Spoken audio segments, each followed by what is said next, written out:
branding itu amat sangat penting. So kita bukan cuma hadir, ikut-ikutan bisa jual lebih murah, bisa kasih apa sih istilahnya diskon lebih besar, tapi kita lebih melihat gimana sih kita caranya using the technology bisa provide a much better experience to our customer.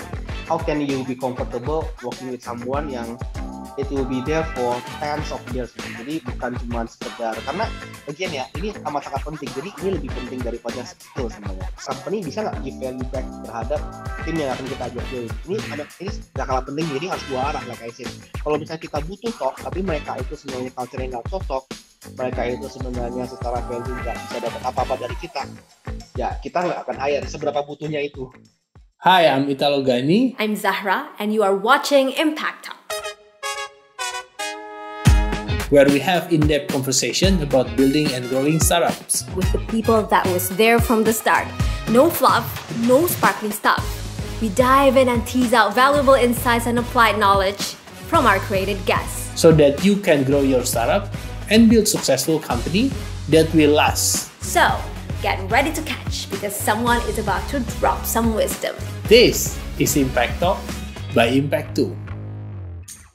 This podcast is supported by Mitrans and Panasonic. Welcome builders to Impact Talks, the Impact 2 video podcast. So hari ini kedatangan teman baik gua, Christopher Madian, the founder of Sociola. So Chris, apa kabar? Hai Italo, baik-baik. Thank you. Ceritanya nih gue nggak boleh tahu apa-apa tentang lu, jadi gue harus benar-benar ngulitin lu abis ya.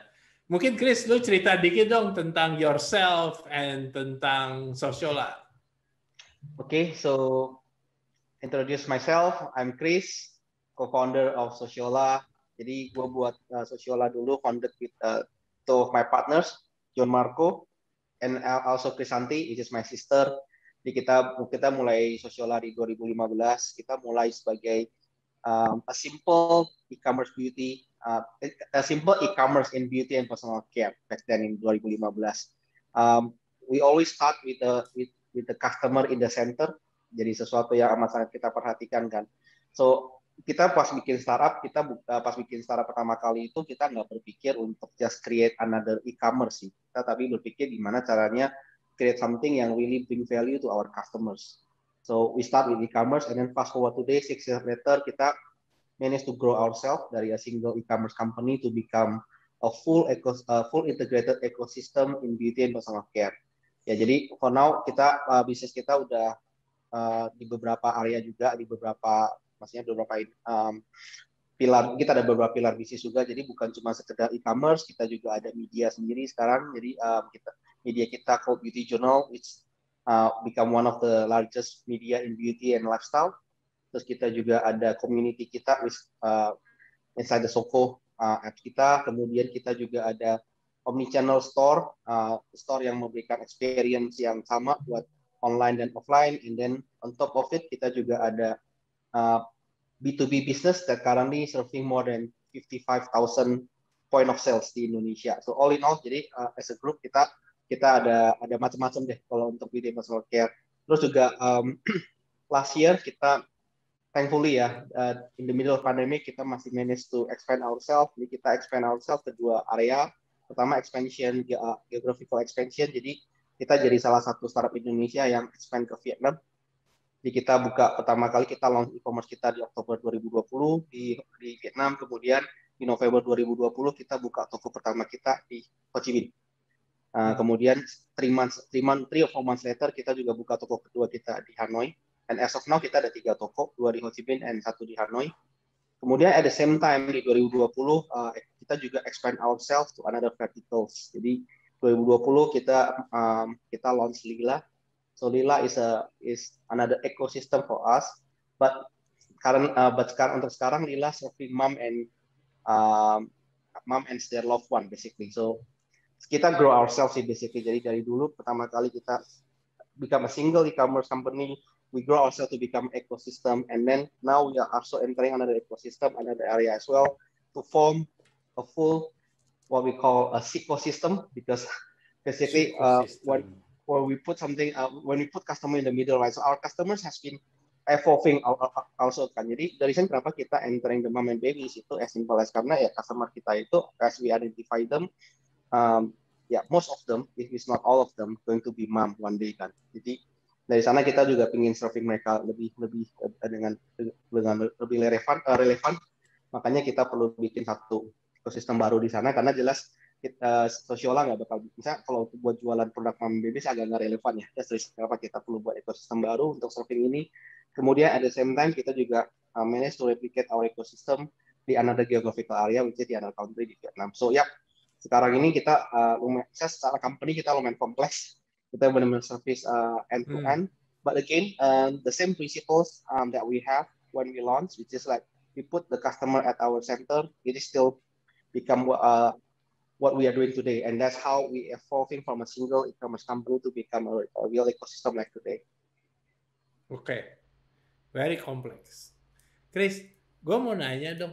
Why you start John and Santi start beauty product? Idenya datang dari mana? Is it by design atau I don't know. And I think you guys are genius. I mean, lu milih sektor yang size-nya gede banget sih. Tapi why you start this sector gitu? Jadi sebenarnya pas kita mulai 2015 ya, itu kan sebenarnya itu a golden year for e-commerce ya. I think I always say this to everyone. Di 2015, honestly, I mean, we are lucky because that's the time when we started. Jadi basically kalau you have a good connection, you are graduated from a good school, or you have some experience, if every time you say you're gonna build an e-commerce, people are gonna throw money at you. All of the VC are gonna throw money at you and then support you, right? So that's one of the year yang amat sangat jadi golden year lah buat e-commerce. Jadi banyak banget tuh e-commerce. And I still remember clearly waktu itu Lazada is so dominant in the market. Kemudian ada Tokopedia, kemudian ada Bukalapak kan. Kemudian itu juga the year where Matahari Mall dilahiri juga the same year. Kemudian juga ada Beli-Beli dan macam-macam lah intinya. Jadi ya waktu itu kita melihat opportunity-nya. I mean as a tech guy, I always want to build a business in the technology. I think that's become my first motivation kan. Are you a tech guy before? Emang lu tech guy? Ya combination lah tech before? guy. Enggak sih. Emang sebelum lu bangun Sociolla, what kind of tech you build? Enggak kan? Enggak ada, cuma lulusan tech aja bro. But I always love tech. So then, basically it is all about the opportunity juga yang kita spotkan. Maksudnya technology has been widely used in order to, I'm not gonna say disrupt the market, tapi lebih ke providing a better experience to our customer. So basically that's the key things kan. Jadi kita lihat ya waktu itu e-commerce the only things yang maksudnya yang waktu itu yang benar-benar booming, dan kita bikin sebenarnya bukan cuma maksudnya kita bukan ikut-ikutan lah ya, tapi kita benar-benar melihat industri beauty ini salah satu industri yang very underserved masih di Indonesia. Waktu itu jadi to give the background, udah ada sih player beauty yang gede namanya Luxola gitu. Iya benar. Udah gede, mereka udah ada di 6 countries, mereka international companies. Mereka I think I don't know maybe 3-4 years udahan ya di market dari 2012 2011. Jadi mereka udah lumayan dominan sebenarnya. Kemudian tapi kita ngelihat di Indonesia sendiri nggak ada player Indonesia yang serving that segment. And then kita juga merasa beauty itu perlu vertical sendiri, nggak bisa di-serve sama all this horizontal, karena one of the key things in beauty itu kan trust. Nah kita juga selain kita pingin, maksudnya selain dari sisi teknologi ya, kita percaya teknologi kan satu hal yang bisa kita provide ya to give a better service to our customer kan.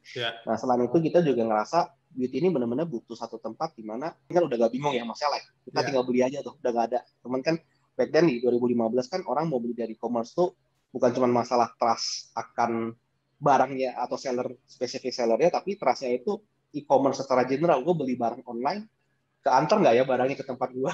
Jadi I think that is become the challenge ya on our early years, dimana kita juga perlu educate the market, kita perlu ini. Tapi kita percaya ya beauty itu salah satu area yang amat sangat butuh trust lebih dibanding sama e-commerce lain. Jadi that's the reason why kita enter beauty industry waktu itu ya.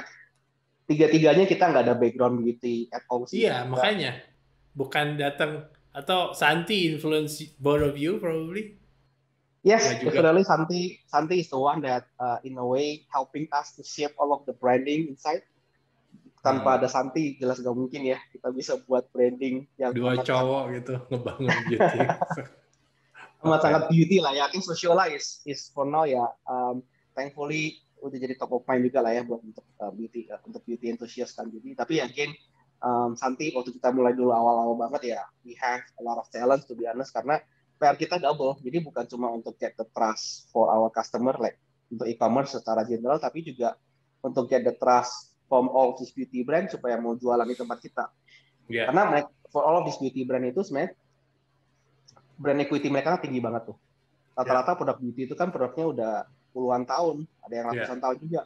Dan mereka itu kan bisa dibilang kan menikmati marginnya cukup baik lah. Karena mereka secara brand kuat banget kan, seperti Apple kalau kita buat elektronik. Nah, jadi kan karena brand equity yang tinggi itu mereka nggak bisa sembarangan juga jualan tempat orang. Not to mention bukan cuma jualan sembarangan, tapi juga e-commerce jadi salah satu yang apa ya, sesuatu yang baru banget waktu itu buat mereka. Jadi ya we really need to be able to position ourselves as their partner. Dan waktu itu ya there's a lot of apa ya homework yang kita perlu kerjakan. Jadi trust isunya bukan cuma dari sisi customer tapi juga dari sisi suppliers. Ya, thankfully I think that is one of the great things that as a team kita achieve sama-sama waktu itu. Jadi kita bisa dapat trust dari suppliers, kemudian vice versa kita juga mulai building trust with our customers, and ya here we are today. Jadi itu jadi salah satu kunci kita sih sebenarnya.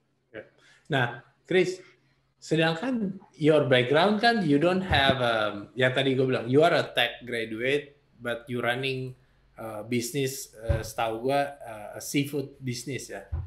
Seafood business. So you don't have a background of tech. Ini kan sebenarnya Impact ini kan banyak empower early stage startup gitu. Jadi mungkin beberapa founders yang masih early gitu kan. How do you start e-commerce? Is it apa yang menginfluence lo akhirnya loncat ngebangun e-commerce? Is it just you've been curious emang udah lama atau somebody actually poke you? Why don't you start in e-commerce atau apa ya? Enggak sih, kalau secara jujur ya, pertama like I said kan, I love tech kan, tech is become one of the things yang gue always have a big passion. Jadi even though when I run a seafood factory, I can claim my seafood factory maybe one of the most the most advanced lah in terms of technology. Waktu itu perlu funding nggak? Itu udah profitable business sih, jadi beda kita sama startup lain. Tapi perlu di scale kali. Skill kita scale juga, tapi again karena ada beberapa hal yang maksudnya yang selama ini ya, tapi kita talking about 2015 ke bawah ya, di mana ya teknologi itu masih sesuatu yang amat sangat baru lah. Waktu itu masih zamannya BlackBerry tuh.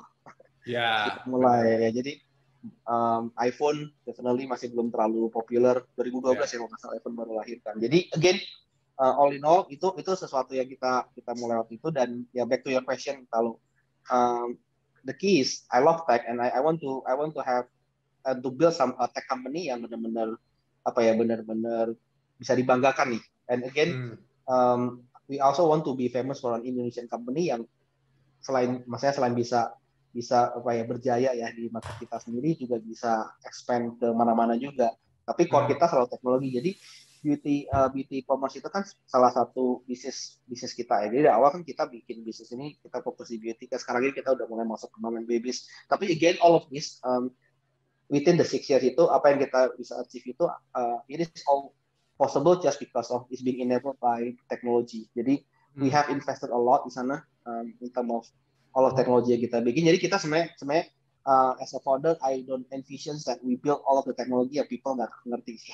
Tapi lebih ke teknologi gimana kita caranya memanfaatkan teknologi yang bisa berguna atau bisa giving more value to our customer. So that is gonna be always the key of the development for us. Jadi dari sana pelan-pelan kan, maksudnya kita build paling gampang, misalnya pertama kan pastinya ya aplikasi e-commerce kita lah, itu kan nggak pasti awal-awal. Itu kan all about teknologi. Kemudian kita masuk ke media, kita juga bikin platformnya sendiri semua. And then after that pas kita bikin omni-channel store, if you go to one of our social store, itu sebenarnya di dalamnya itu udah equipped with a lot of teknologi yang kita bikin sendiri juga. Dari mesin kasirnya, dari POS-nya, kemudian dari sistem kita untuk menentukan price. Jadi harga kita di online dan offline itu selalu sama across Indonesia. So every time kita change price di kita punya online, at the same time itu akan get synchronized ke semua store kita yang offline at the same time juga. Not only that, misalnya you ke store kita, you scan using our app, scan any barcode of the product, you akan get all of the information about that product. Nah, jadi those all the technology yang kita pikir give a very good experience to our customer. So teknologinya nggak harus necessary something yang yang amat sangat futuristik lah atau gimana, tapi lebih ke benar-benar sesuatu yang kita bisa implement. Tentunya kita juga banyak invest di hal-hal yang baru ya, kayak contoh untuk AI, kemudian machine learning terhadap data-data yang kita kumpulkan, tapi semuanya itu ujung-ujungnya kita akan bikin untuk memberikan experience yang lebih baik buat customer kita. So I think that is one of the key of the technology yang kita selalu fokus. Ya. Nah, Chris, gue suka banget kombinasi lu, John, and Santi. How important is this partnership, dan kalau lu bisa ngasih advice to some of the early founders, sebenarnya komposisi partner tuh yang paling bagus tuh kayak gimana sih? Is it 2 partner, 3 partner, 3 co-founders? Itu komposisinya sebenarnya yang terbaik seperti apa ya? Sebenarnya nggak ada rumus ya untuk ini ya, karena again kalau kita lihat dari success story many of the startups overseas ya, misalnya kita lihat ada juga startup yang sendirian kayak Amazon, Jeff Bezos kan. Kemudian ada juga startup yang berdua kayak si Google, Microsoft. Nah, tapi juga banyak banget startup yang foundernya banyak tapi nggak jalan juga gitu. Yeah. Jadi I think ya saya I believe that nggak ada rumus pasti sih untuk ini, tapi lebih ke kalau buat gua sih I think how can you be comfortable working with someone yang it will be there for tens of years gitu. Jadi bukan cuma sekedar, karena again ya ini amat sangat penting. Jadi ini lebih penting daripada skill sebenarnya. Skill itu at the end of the day pada saat kita skill itu kita bisa cari sih sebenarnya. Kita bisa belajar, kita bisa cari, tapi kenyamanan kemudian connectivity antara kita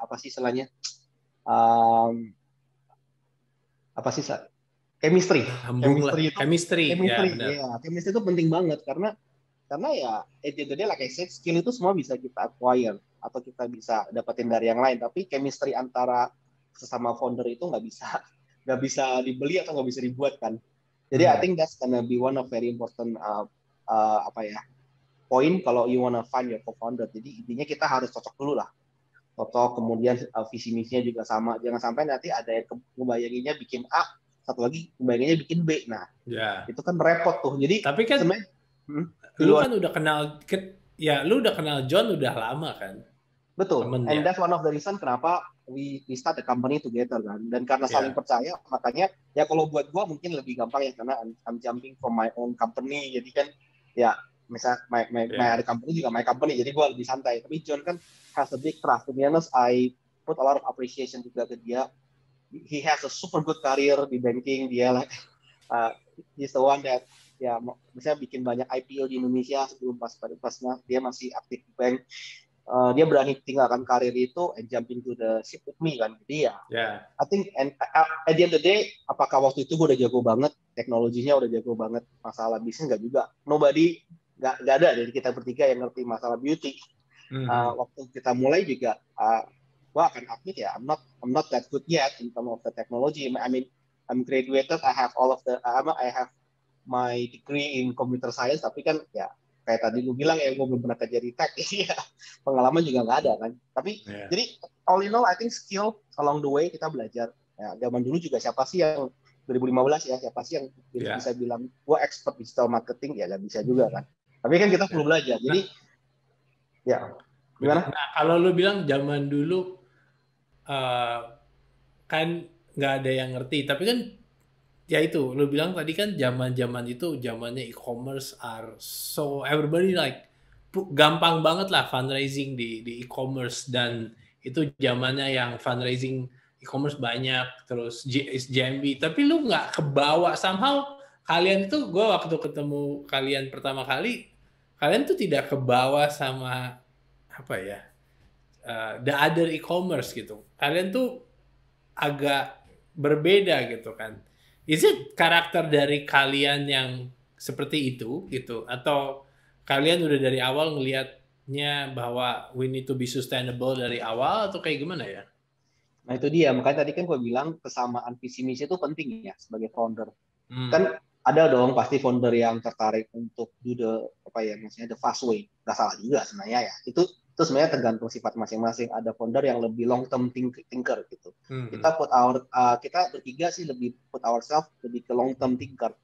Jadi dari awal kita udah melihat sustainability itu sesuatu yang amat sangat penting sebenarnya. Jadi yang kedua juga kita merasa ya, maksudnya sama-sama lah kita percaya kalau kita nggak bisa bikin sesuatu itu cuman short term, cepet-cepetan aja gitu. Terus kemudian ya waktu itu kan sebenarnya grow all the way itu kan jadi mantra buat semua e-commerce waktu itu. Yeah.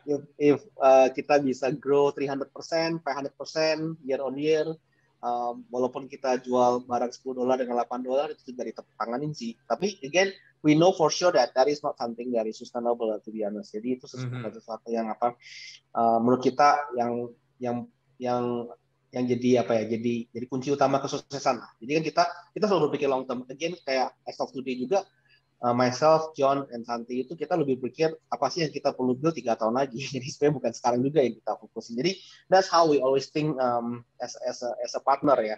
Dan kita lumayan fluid bertiga juga. Jadi kalau kita juga lumayan fluid dalam arti kita nggak cuman si John ngurusin A, si Chris ngurusin B, Santi ngurusin C. Kadang-kala ya kita saling putar-putaran aja. Jadi sama-sama belajar lah kita bicara ya.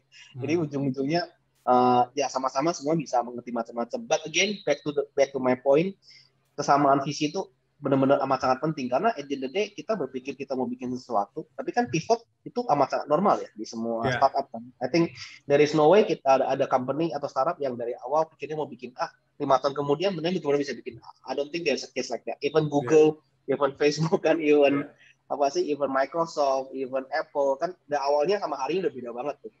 Of course, karena di sepanjang perjalanan terjadi banyak pivot yang memang perlu dilakukan karena adjusting to the market dan adjusting to the situation. Jadi dua itu kan amat sangat penting. Nah, jadi makanya sebagai sesama partner itu sama-sama harus punya visi yang sama. Jadi pada saat kita mau adjust juga bisa bisa smooth lah.